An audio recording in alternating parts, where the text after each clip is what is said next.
Ladies and gentlemen, I have the great good fortune and honor to have our friend David Leo Sirois joining us with butter.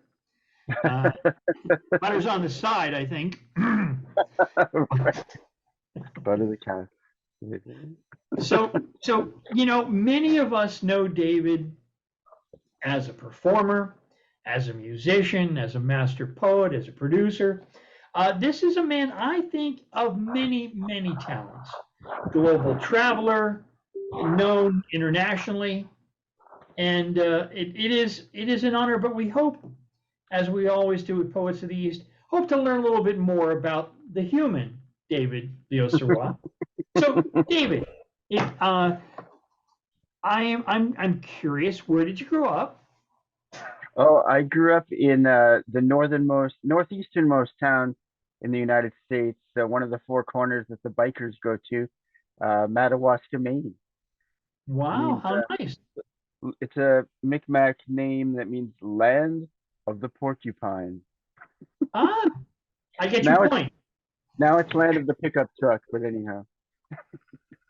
Very, very sharp. Uh, so, did you grow up most of your life there? Yes, I did. Although I was born across the border in New Brunswick, Canada, making me a dual citizen.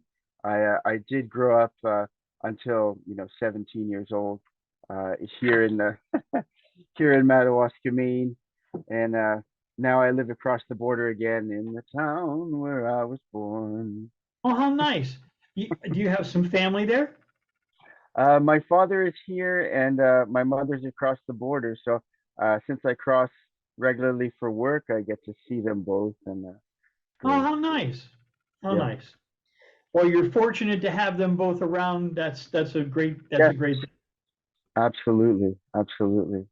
And ladies and gentlemen, let me introduce my friend, my brother, my colleague, Mircea Dan Duta, internationally known scholar and translator and poet, a man known on several continents as Artist Supreme.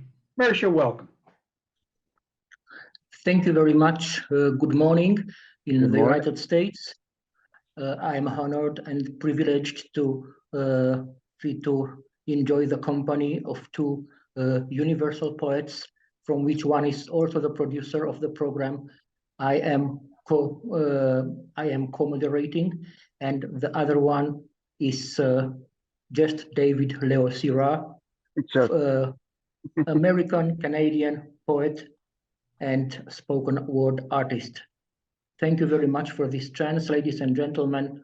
It's a privilege. thank you. I was just going to ask a couple questions, and I'll give you the floor, Mircea, so you can ask some questions as well.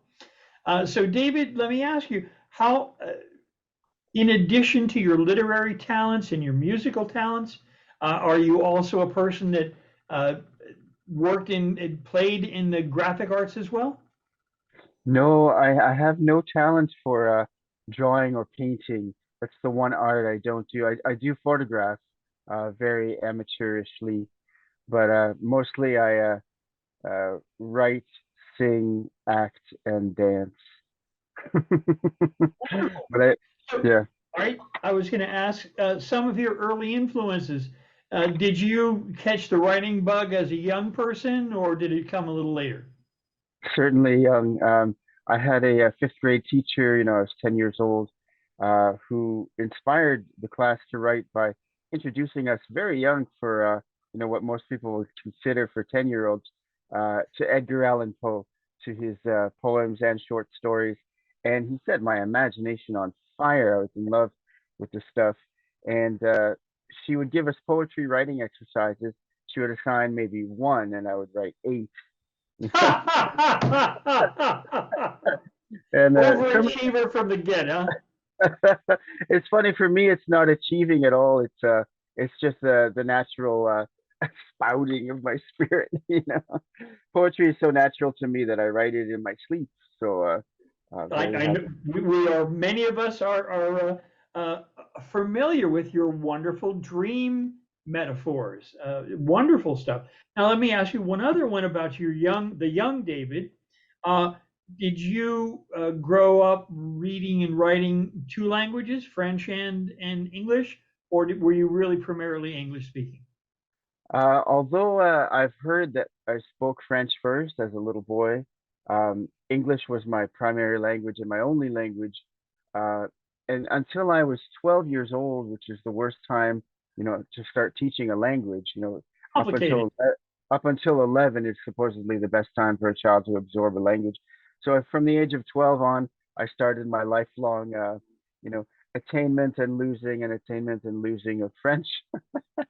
But I just had my first French poem published, along with a translation of my best known poem, Song for a Seeker of Eden, that's now appeared in 6 countries, I think, in several languages. So Good for I you. was, thank you. So I was so happy to be published in French for the first time since 2015. But it's been a pleasure seeing my work in Hindi and Bengali and Greek and other alphabets that are beautiful on the page, although I don't understand them. And from Mircea as well, the translations into Romanian, where I see all the diacritical marks above and below the lines, like I know from Czech.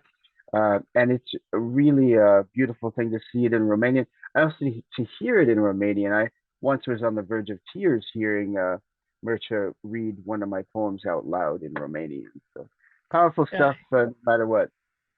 it's a lovely language, and I think it's romantic roots mixed with a Central European feel. It's amazing stuff. I am myself of Slovak heritage, Oh, and I wow. heard a lot of Slovak spoken when I was a kid, and because of the importance of assimilation for my parents and their grandparents' generation, it was very important during the pressure on immigrants to adapt to English. Yeah. It was only Slovak was spoken rarely, sparingly, only when they wanted to keep secrets from the kids. It was not not broadly adopted at all. And in fact, my own inquiries when I was a child were discouraged. No, no, you don't know. You Uh, don't need to. And, right, and it's right. funny, in my teens, I decided since I couldn't find an English Slovak dictionary, I decided to compile a dictionary from what my relatives still knew and used. And it was funny, I really didn't have a context to put it in. But when I met a woman from Slovakia, I guess, in my 30s, and she looked at this dictionary I had made of, say 200 words.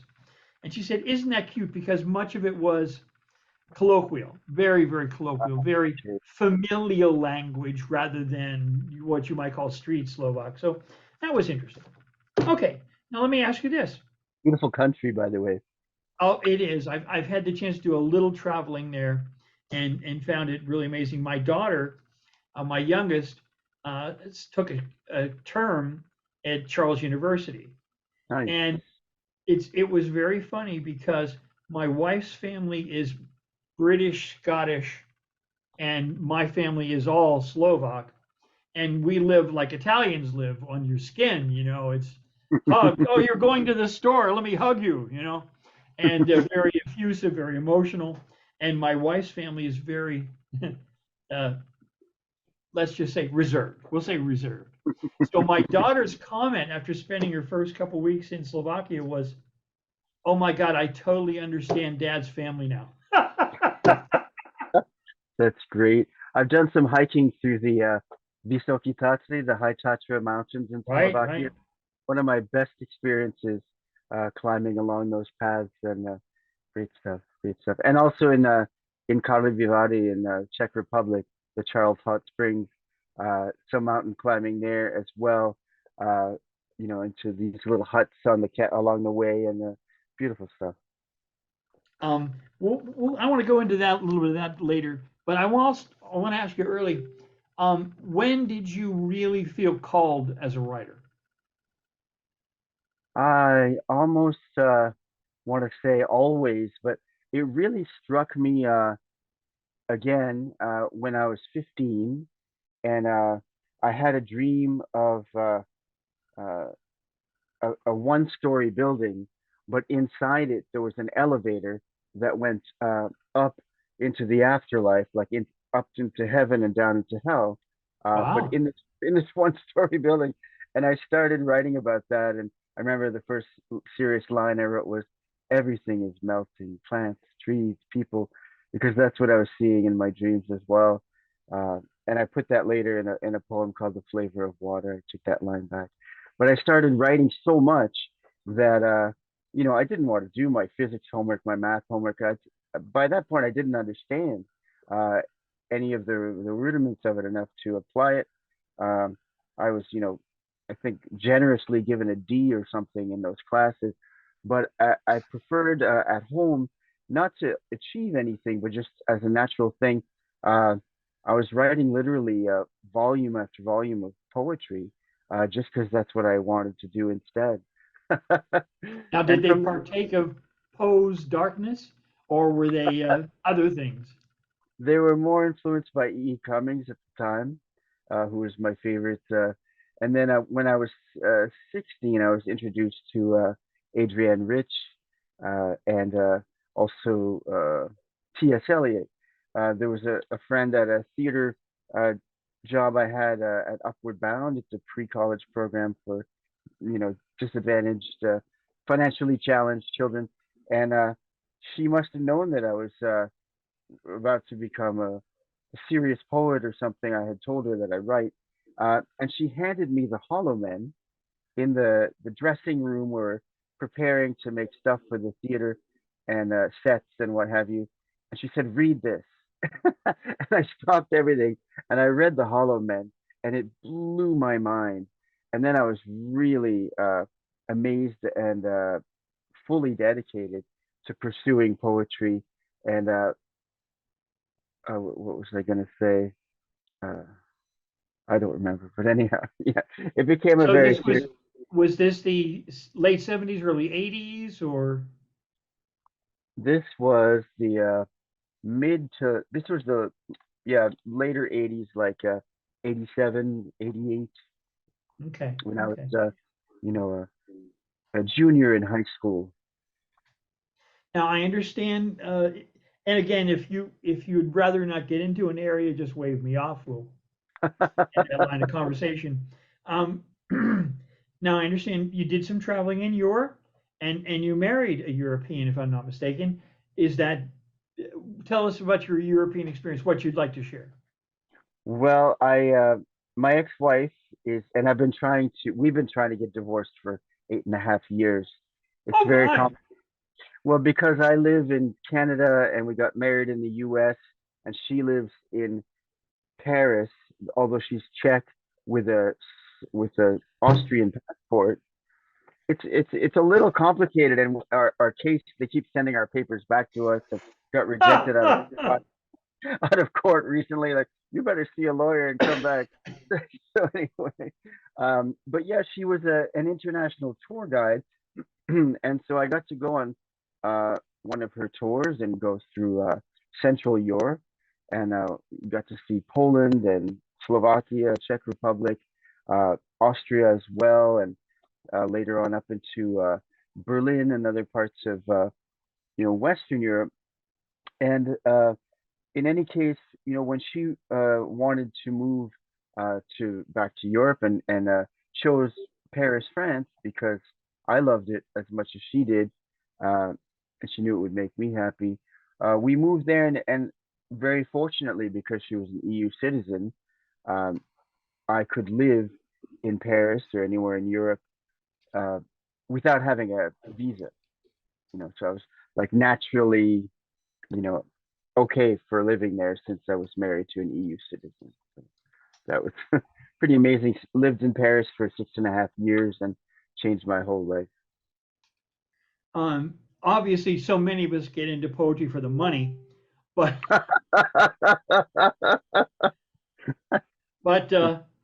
I'm curious.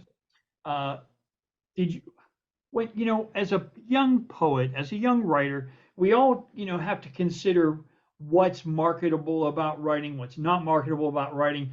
How did you make your piece with that? um, I just ignored the whole thing. I I just write what I am inspired to, and along the lines of what I love to read, and just taking off from there, from the moderns, and especially uh, writers like Eliot and Yeats, uh, but also contemporaries like Rilke and Paul Valéry, whom I translate, uh, and I get influences from them. I might allude to three or four different poets in one stanza, but I take off from there, and I don't care um, how I'm classified, or somebody said, I don't know what to call this kind of poetry, at the Spoken World Online, our open mic, and Rorschach, one of our fine co-hosts, defended me and said, David is beyond classification. He's Can't be done. beyond genres. I know for me, when I realized I was irrevocably a writer, and I thought, being a reasonably intelligent person, knowing something of the artist's life, I thought, maybe I should read a book on writing. Maybe I should read a book on how to make yourself a commodity. And I was so appalled. It just seemed to me so antithetical to the spirit of writing as I understood it, that I threw that out the window and said, don't worry about it. Just do whatever Right. living you can Yeah. do, and forget it. And the most curious thing happened. I sold three stories, bing, bing, bing, right after another. But Right. you know what happened, David? What? All three of the magazines went out of business. Now, I got a check. I got a check. But before any of them saw ink, the magazines went bankrupt. Oh, my word. And I Wow. thought, wow, that's okay. Don't even, forget it. Forget about it. Because, the advice given writers is, write something that pick one of the viable economic genres, write sports or fashion or murder or whatever, horror. And my muse didn't want to go there. That's not what I do. It's not why I write. Right. And I get a sense that's the same for you. Um, Absolutely. Yeah. Let me ask you this before we get into the nuts and bolts of this. When you talk to people who say, "Why do you write poetry?" What's your answer to why you write poetry? Uh, well, on the one hand, I really don't know how to answer that question. It's the most natural thing for me to write poetry, and that's maybe why it just comes out in my dreams, and I don't even revise those lines because they're scary, brilliant to me, better than what I write when I'm awake. So I just leave them as they are. Have over 200 pages of those, just to let the audience know. Um, why do I write? It's what I do. I don't know what to say to that, really. I just Okay, I'm made for it. okay, makes I good have sense. I have to write, is what I could say. That's the way I look at it. I don't have a choice. When I was a young man writing in my 20s, I used to make a virtue of not enshrining poetry, right? So I would write on any random piece of paper, on paper bags, and this and that. And I realized after a period of time, I had a shelf full of just random bits of paper. And I said, no, no, no, I will give up that ideal and just start using notebooks. So I've been keeping journals since the 70s. Nice. Um, our culture seems to have this two-minded game about writing poetry. On the one hand, it's dismissed. It's a frivolous activity. It's for Hmm. dilettantes. It's for the effete. But on the other hand, we hear chanting in rhyme at sports. We hear chanting in rhyme in politics. We hear chanting in rhyme in the military service. They chant, Right, and, right, and of course, jingles and advertisement and mm, largely popular music is right, all built around this pivotal bedrock of poetry. right. And So I people ask love, you this, yeah. as a practicing poet who does it very well, what do you think poetry's responsibility is?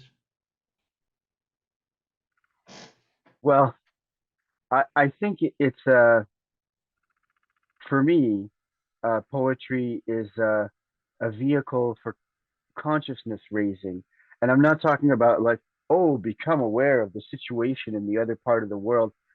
Topical poetry, I eschew. I think it corrupts the art of poetry. I think any message or opinion needed to be expressed, anything to say, even corrupts the art of poetry. I think it's more deep and vital and electric than that. So for me, the responsibility of poetry is to tap into the divine, the psychic, the realm of ghosts, etc. The parts of life that are beyond the confines of the mind, like love, uh, that inspire pure language, true words that upon reading can raise the vibration, raise the consciousness of the reader. So I hope my writing does that, but I also hope my writing has nothing to say because maybe everything's already been said or what have you. But any reason for writing a piece, I think corrupts the art of poetry, which is like Okay. totally beyond anything propagandish. Well, I totally appreciate that. As a purveyor of should we say, intentional political and social critique poetry, I can appreciate your point of view and still have another point of view myself. I respect people who can write topical poetry well. I think the three hardest things to write about well, without being sentimental or sloganish or dogmatic, are love, politics, and God. Those are so difficult to write about in a non-cheesy, non-sentimental, non-cliche way. And people who can write satire like yourself, I admire so much because, well, you do it brilliantly. Well, thank you, Whereas brother. I can't even touch it. I wouldn't, even writing for a prompt is hard for me, writing on command. So Another question I want to ask you, and I'm going to preface this by saying I'm very interested in your spiritual journey. You bring so much of it into your work and so well. Um, but I am curious how that part of your life evolved, and um, clearly you're a serious student of metaphysics, and I am, like I said, I'm curious how you came to this. One doesn't necessarily connect the North Woods with Hindu mysticism, so to speak, or even yoga for that matter.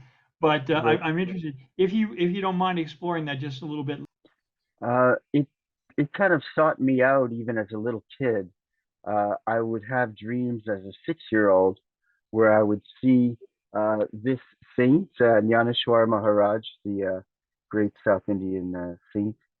Uh, well, southwestern or something like that. In any case, I would dream about him, and I was 6 years old, and thoughts would be uh, spoken to me, although of course the mouth didn't move, and I called him the mummy when I was a kid because it looks like that. But he would say, "Your life is just one dream I am having. I have dreamt many lives before you." And such profound experiences moved me as a kid.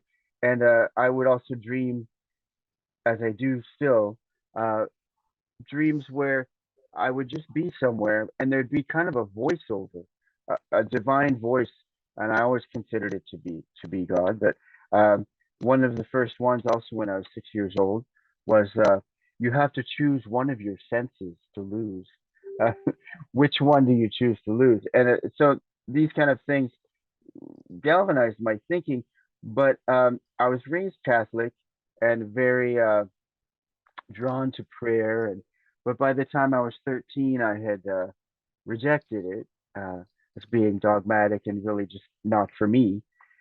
And I had always wanted to go beyond the physical world and experience the raison d'être, like for existence, for life. And I would say to myself as a 13-year-old, I want to know.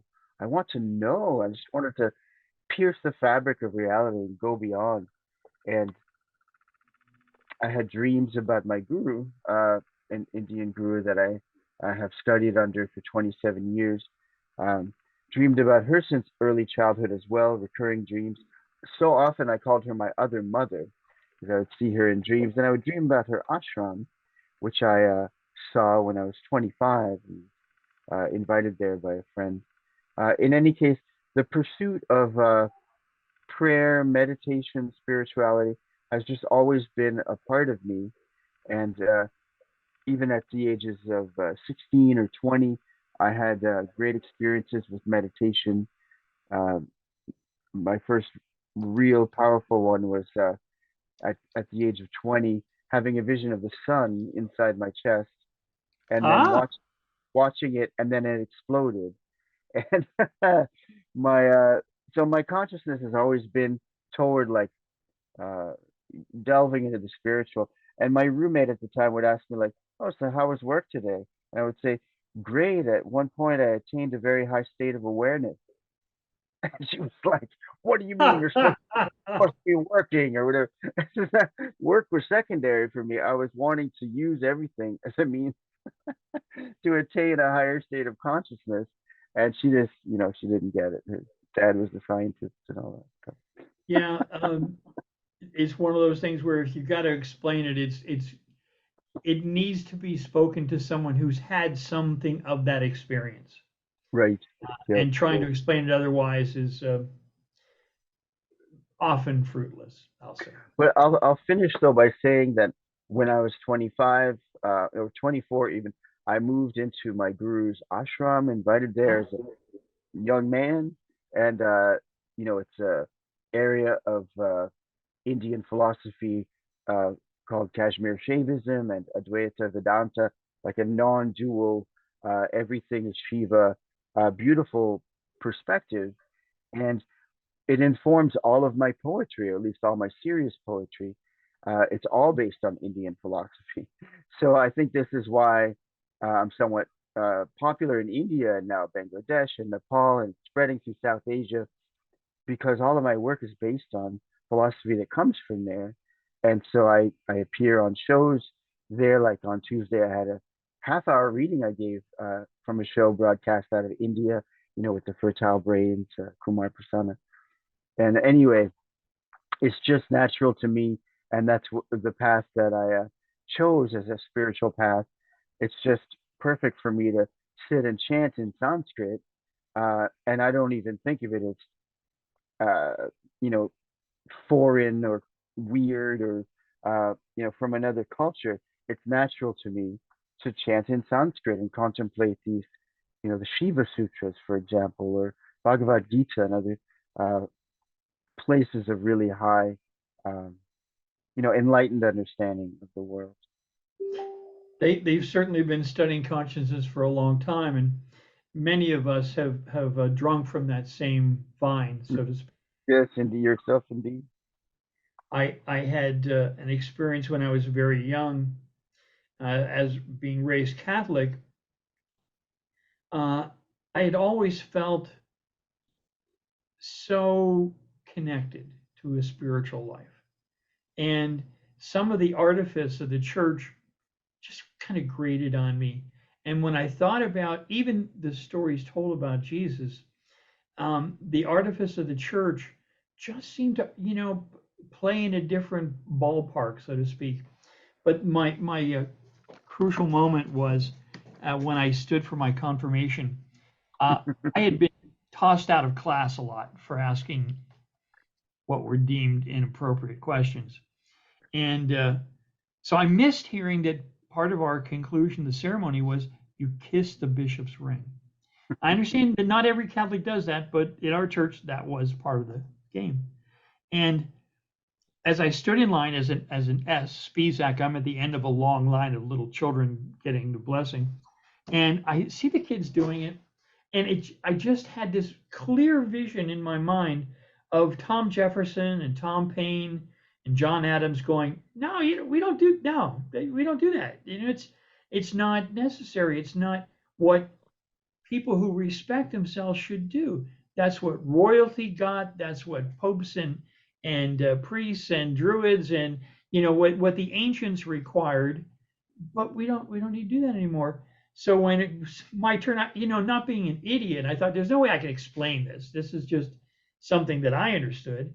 And I thought the smart thing to do would just be to, kiss his ring and move on. It's going to take 2 seconds. Don't worry about it. But I just couldn't bring myself to do it. So when it came my turn, I shook his hand. And he snatches it back and puts it in my face and said, "Kiss it." Well, I couldn't do that. So he ordered me in front of the entire congregation. He ordered me out of his church. Wow. And I thought, now, Great. Jesus knows that I'm not a bad guy. Jesus knows that it's really okay. Help me. And I took a vow to read every spiritual book I could. So I've read Wow. the Bhagavad Gita, the Koran, the Talmud, the Upanishads. I've read the Urantia book, for Christ's sake. I read the Druids books. I read Egyptian mythology, Greek mythology, lots and lots and lots of Native American stuff. And I saw these common threads. And I saw that silence and isolation and training the attention span, and that everybody used chanting, and that some used it it didn't really matter. I understand the argument that use a sacred note that strikes a sacred chord. I get that, sacred names. I totally understand that. But also, I know Wordsworth chanted his own name, that Huxley chanted his own name. It didn't matter what you chant. And I came up with a theory that addresses it from a biomechanical point of view, that by regularizing the breathing, regularizing the frequencies that you're using, then you start to sense these overtones. And it's from those overtones, the awareness of the overtones, that you get these transcendental experiences. So I tried these things, and because my approach is scientific, there's a wonderful quote of Crowley's that I took to heart. "I make no reliance on virgin or pigeon. I use the method of science to the aim of religion." So he argued for a very scientific spirituality, and keeping lab journals, keeping your meditation tracked, and I've been rewarded in my meditations with some wonderful experiences. David, my friend, it's been such an honor to hear your work. There's poets and there's poets and there's poets, and there's the people that feel sorry for themselves and want to share their pain. There's the people who are ecstatic and want to share that. There's the people in love. And there's the people who have a rather macabre sense of life. And then there's these wonderful people who share their spirituality in poetry. And I've never heard you read anything that didn't have what I call a high spiritual value or a high philosophical value. It's really an honor to see you and know you and be in a poetry group with you. I think you're a very fine poet and a fine human being, and that's both those things together, and it's just a marvelous thing. David, a lot of times in the Zoom space, we have a limited time to share. We have a minute or two or five. I want you to stretch out. I want you to feel comfortable. Read the long piece that you don't get a chance to do often. Whether we take 15 minutes, a half an hour, it doesn't really matter. I want you to share what you'd like to share, okay? Thank you so much. Wow, wonderful stuff. Yeah, I had a dream where I was asked, "Do you have any poems that are not philosophical?"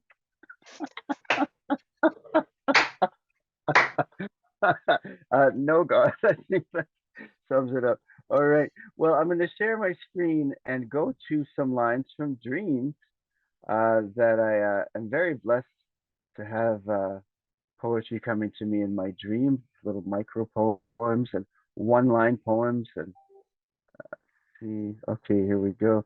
Saint Janishwar again. All right. So these are 33 from words heard or seen in dreams. A flashing forth of stars, and it all began. I'm a climbing creative. I don't know if I'll make it. It's a book to lean on. It should be read atop the highest hill. I don't write what I know. I write what I see when I let go. It's so hard for me to communicate. I'm probably ruining people's lives. You're not ruining anyone's life. You're perfecting your own. I'm taking quite a ride. What kind of rides do you wear? How is this candle in your hand? It's too much to carry. I'll carry your baggage. He was left with a flowers-scented legacy. I am gratitude for.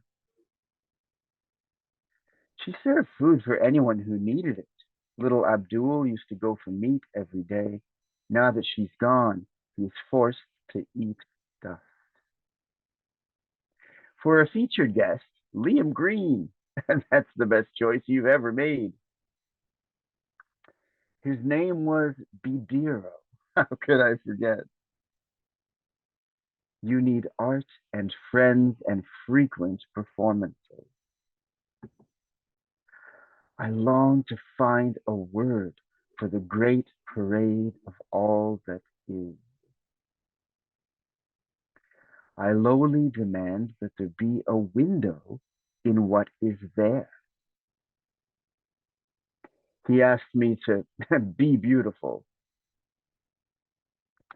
Be sure to hand in your life plan before the spring. My lord, I love you, God. Temple of the beautiful, you are stupendous. Is long in that book? Long is a poem of devotion. This is the only light of the traveler. Look within. This is a thing that is hard not to catch.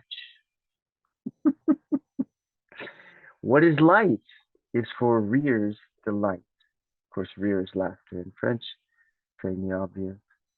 She said with great courage and fluency and complete honesty. Oh, said with great courage and fluency and complete honesty. I don't even have to say a word, and you understand me completely. Like a mold, we're going to fit on this cotton hold. Do you remember the yellow dress? When you arrived, you were timid, David. You just stood there on time. Your new book arrived and made it into our family. If only it existed. If you're feeling well enough to take the time, I'll interview you for these times, for all time. You deserve these arts. You deserve bold art. It's to mirror whatever in the world is wrong. I didn't have that kind of window, but I went ahead and closed it. The State Street of the unknown. Silence you can fall into. Silence you can fall to. All right. 33 Very nice. from words heard or seen in dreams. This first line actually should be in bold. It's the title of this. Broad magnetic clouds attempt to touch these metal rooftops. We prepare ourselves for mysteries of darkness, distant silence. From our cells of glass and wood, as dusk draws to a close. These eyes unlock my mind. The hardest road is to hear where I stand lost in thought. Will I arrive at last?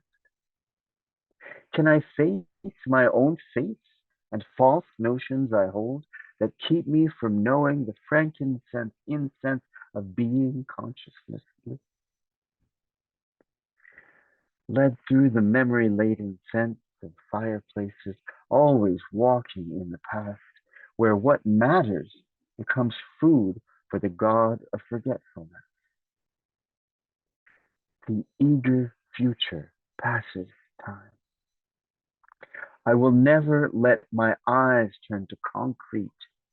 Your eyes are in every window pane as a flame's deep blue iris. The reflection of a street lamp in globes of rain on an unpeopled bench. Red neon trapezoid to announce a tobacco lotto bar. Green figure of a walking man signaling the thrill of free will. to cross a street on the stage of the spoken world. Your eyes, the immeasurable heaviness of knowing, and the mystical stillness of a pool of sidewalk water before a florist's door.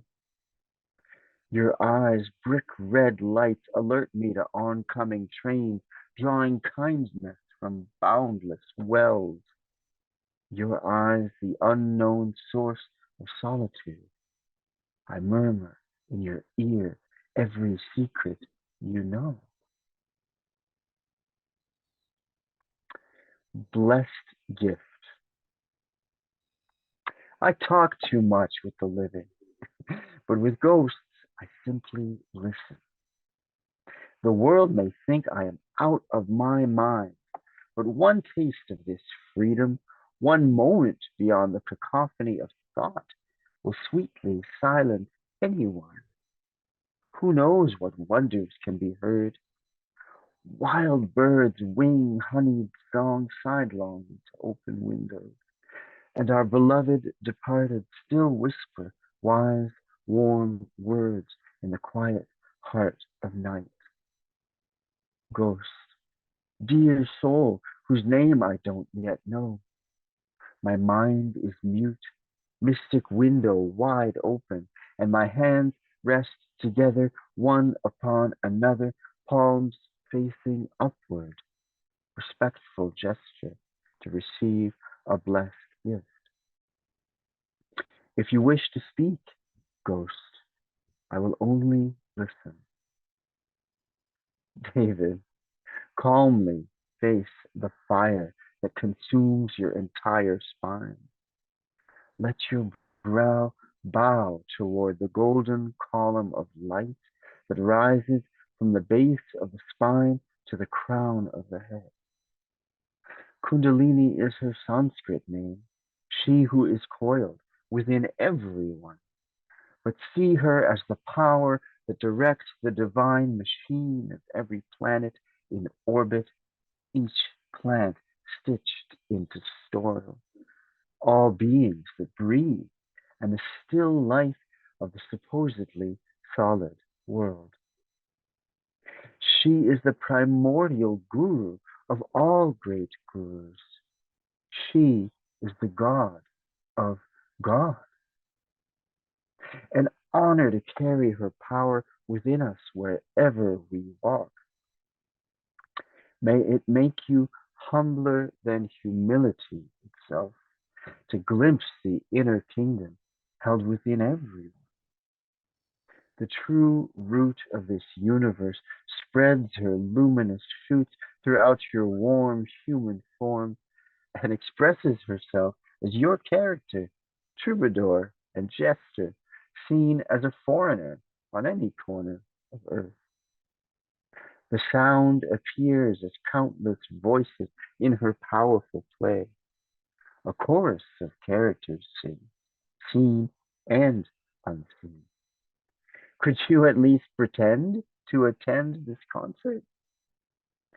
Summon up, summon up enough strength to surrender. The hardest road is the one that leads to here, where we continuously arrive.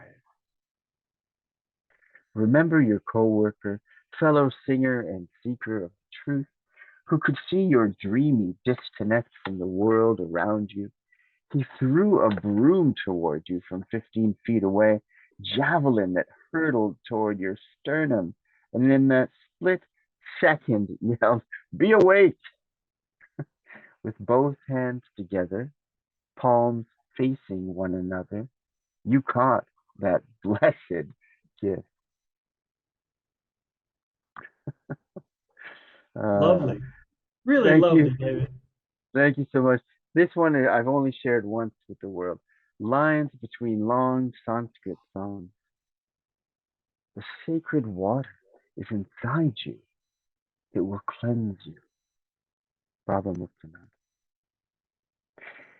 In the enlivened silver atmosphere, prayer and murmured words, saints and ghosts, in the stillness of my secret midnight, I write this strong and quiet song of spirit in a cosmic aloneness no one knows.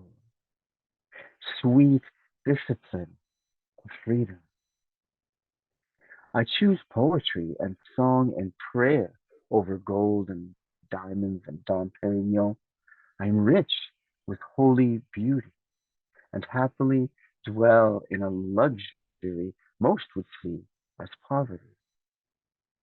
I present presents of inner treasures to the presence of pulsing moonlight to make art out of luminous darkness in the numinous space of the heart.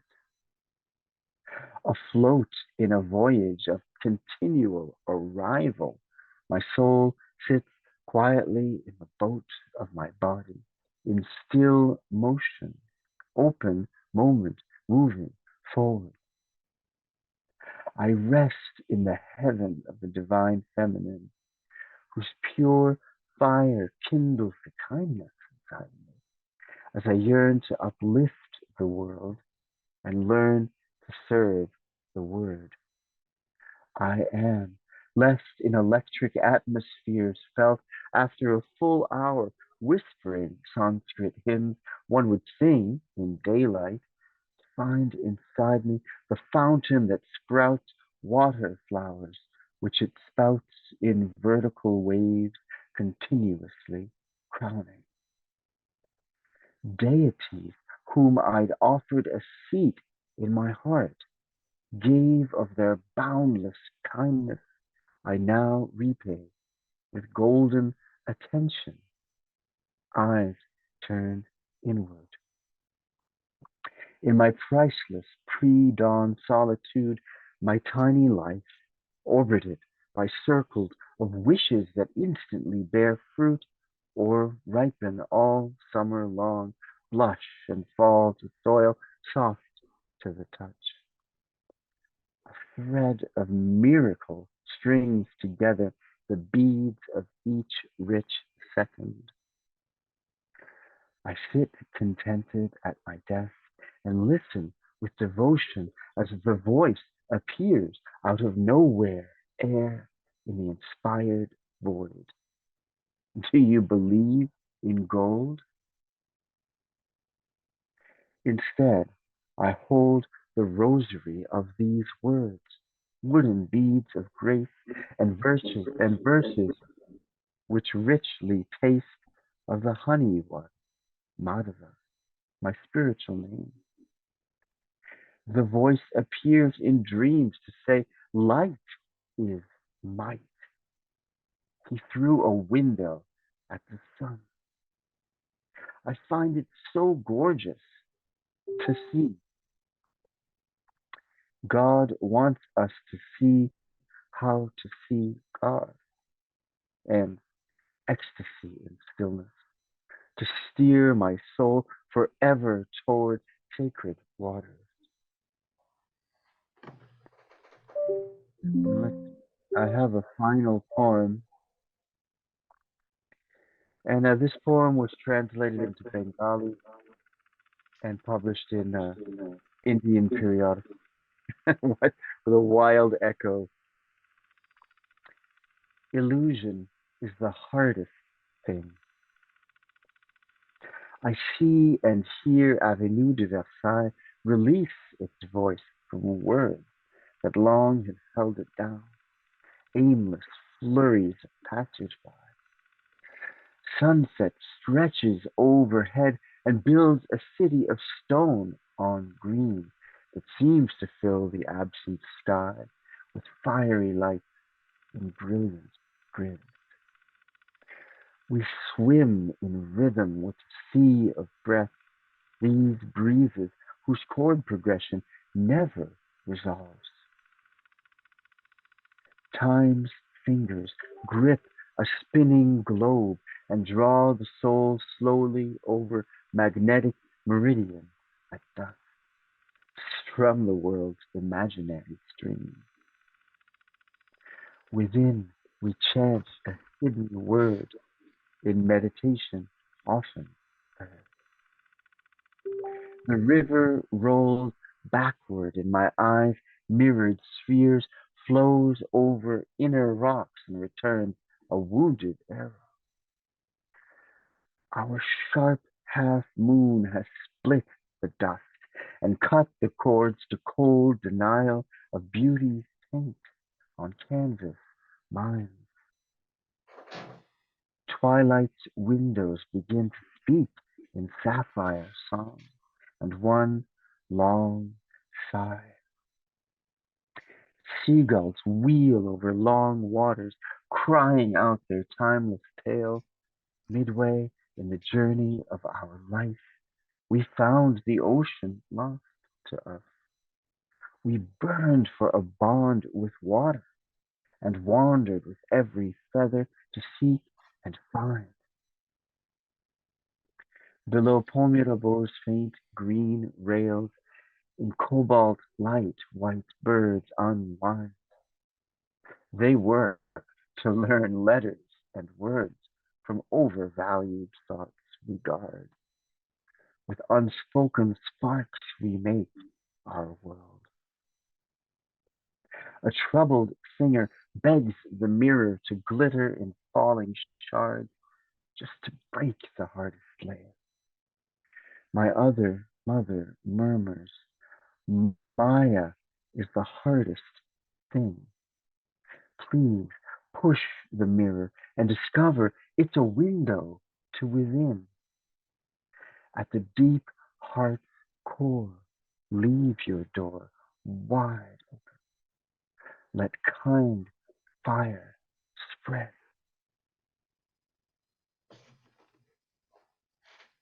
Very good, David. Very good. It's this form is so apt. You know, um, you're working kind of in a separate plane of communication, and it allows you both with the silence and the brevity to elude to such deep truths. I think it's a marvelous form that you've found here, that's found you. Um, it's just it's so lovely, and Thank it you. speaks. As you know, it's so deeply received, I think is a way to put it. Thanks. You know, the comments that I see about your work, the real respect that you have earned in your work. It's really beautiful to see. We all know talented poets. We know poets that can turn a phrase or that contribute mirth even to our community. But you have such a marvelous, wonderful voice with a depth that is really very touching. And Thank you you. know that, but I think we all need to hear a little praise now and then. Yeah, Uh, never hurts. keeps me Because going. the world, the Encouragement. world, the world pretends that poets are irrelevant, and I think that the counter argument, is that we have an important role defining the mentation in a world, and that's not to be sneered at. You know, I know, and I'm sure you have met people who think that poetry is the most irrelevant thing walking around. Um, but you and I know the community, the communing that occurs is it's life changing. I really Mm, think it is. And absolutely. your mentality as you walk around in your world, and the mentality, the energy of the consciousness of all these wonderful poets coming together, you know, the beauty of this community is remarkable. Hmm. It's really remarkable. The only thing I can even liken it to, and it reminds me of it so much, is there was a time in the late 60s and early 70s when that Woodstock spirit still existed, before it got commercialized, before it became a marketing platform. That when you sat down at one of these concerts back then, you knew that the person sitting next to you cared about humanity, cared about the world, and treated you. You know, it was no illusion. We called each other brothers and sisters for a reason, and there was a tension there. And I sense that same sort of spirit in many of these poetry gatherings. Hmm. Yeah, I'm fortunate to have been hosting open mics, and spoken word Paris has come to me in Canada. I'm glad to keep hosting it through Zoom, and it's been 2.5 years of spoken word online. And in Paris, I hosted a open mic for 2.5 years that was like spoken word too, and beautiful stuff, great community, and it's like sitting around a global round table, no one at the head of the class. We're like a equally sharing from our global round table of poetry, and it reminds me of maybe the salons that Mallarmé or somebody held in their living room, in their salon, of poets coming together to recite with each other. Baudelaire did that, except you had to add hashish. But great stuff of poets coming together and sharing on a beautiful, equal level. Now you've resumed your studies. You're looking forward to, if I'm not mistaken, uh, doing some educational work in poetry. Um, I am curious. You know, you have such a what I'm going to call a light touch. You lead without pushing. You lead without coaxing. You establish a wonderful community in your roundtable in your spoken word event. Um, do you see cultivating that kind of same community in as you prepare to bring scholars together to study poetry? Yes, I want to live kind of in that world of smart people, poetic people, artistic people, spiritual people, rubbing elbows and um, learning from each other. And the only way I can achieve that is through going to academy, going to a university setting, and being around people who want to learn poetry or want to study. It's a great thing, and I want that community. But it's also the most natural thing to me. I don't want to keep working in retail management. you know, I don't want to go back to working with the developmentally delayed or the adults with intellectual disability is the new term. Anyway, I don't want to go back to that either. I just want to be teaching what I know, which is poetry. So after getting my education degree, I may teach high school, but I want to teach in university because I'm so specialized as like a poet, and maybe around the moderns and the mystic poets and things like that. So that's what Yes, I. my one of my favorite poets of all is William Blake, Yes. who drank from a very fine cup. Hmm. And I often will read one of my pieces, but I think we'll just leave it with your thoughts. Um, would you share one more, just as a Uh, closing note wow, you're from very your? kind. Absolutely. Thank you so much. So I'll share my screen again.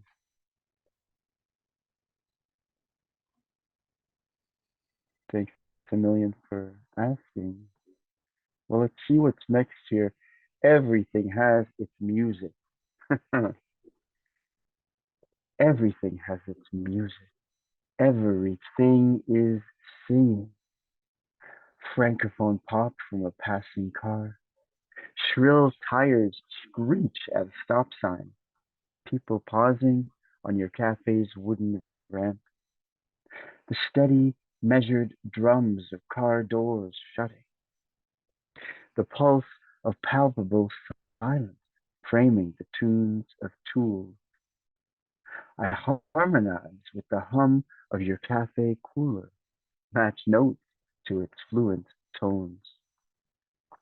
Your Italian espresso machine wears her name Aurelia II like a pewter tiara. Her broad brow glows as she washes away our doubts and wants. Each evening I pick up a broom and sweep away my worries. When you ask, am I in your way? I say, it's your cafe. You reply, is it? We eavesdrop on the characters outside, repeating their complaints. This powerful dream. Deep beats of weighty or airy music, the tempo of our talk, the tick of time's two hands reminding us of death beneath the buzz of brightest light. When I'd said we'd yet to christen your cafe's dance floor, the hardwood floor before your counter, you said, the dance floor is everywhere. Outside, a crow's raucous laugh. As my teacher's teacher said when asked to perform a miracle, miracle? The tiniest bird that flies is a total miracle. Let's listen with both our ears. One sound forms the ground of this whole crowded chorus. One picked up by intuition. One sunset, we had one of our famous conversations about my favorite thing, nothingness. You let me hold your butterfly hand. A party of three passed by and peeked inside, and one exclaimed, God, there's so much light in there. Holy shit. His astonished tenor tone sounded the horn of one more perfect moment.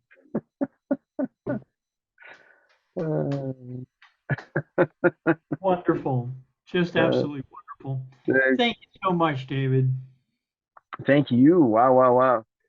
Amazing. Lovely talking to you. Let me thank you, my friend. And this is where the experiment proves the case. Silence is golden. Namaste, my brother. An honor to be with you. How totally Zen is this, right? Thank you and bye-bye. Almost everybody knows David Leo Sirois. I think that the elements of CV elements maybe are not so important, even if actually the whole importance is based on them. So maybe I will repeat them. I'm sorry if you already know them. David Leo Sirois is an Canadian-American poet who wrote and performed in Paris for 7 years, where he hosted a weekly multi-art open mic on the left bank called Open Secret, one of the most successful spoken word shows at the time. He now hosts the Global Open Mic Spoken Word online. His work has been published in 4 countries, USA, France, England, and the Czech Republic, and I'm proud to say it, since that time this text was read, it has been published also in Romania, a couple of his poems. Poems have appeared in a lot of journals, of very respectable literary journals as Poetry Village, the Sunday Tribune Online, Ariel's Dream, Winning Writers, the Opiate, Silo, Thought at This, the Bastille, Bellevue, Park Pages, Paris Lit Up, and Terre à Ciel, which also published his translations from the French of Paul Valéry and others. Altogether, he has had 86 publications, including his work in the following anthologies: the Keystone Anthology, England, the Vignette and Postcards from Paris Anthology in Paris, and Becoming Fire, also in England. we still can mention the anthology Spiritual Writing from Rising Generations, appeared in Boston, and which is actually one of the most successful. He's currently submitting 2 manuscripts for publication, and is writing 2 other manuscripts. We are very curious and very keen in writing them and listening about them.